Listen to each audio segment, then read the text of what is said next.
Ayan, yung mata. Yung mata. Yung ilang na yun, hindi ko sinusunod. Yung beak, walang tabi. Pag hindi ko tabi. Tapos, yung sa pakpak. Ayan.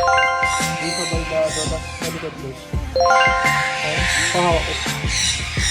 Red ball. Hindi siya kuba. Tapos, itong sa wetan.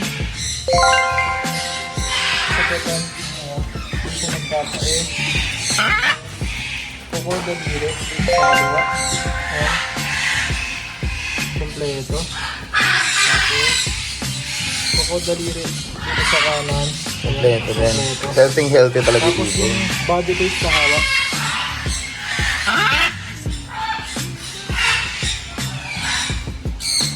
Di siya sobrang taba. Di rin sa ano. Di rin sa...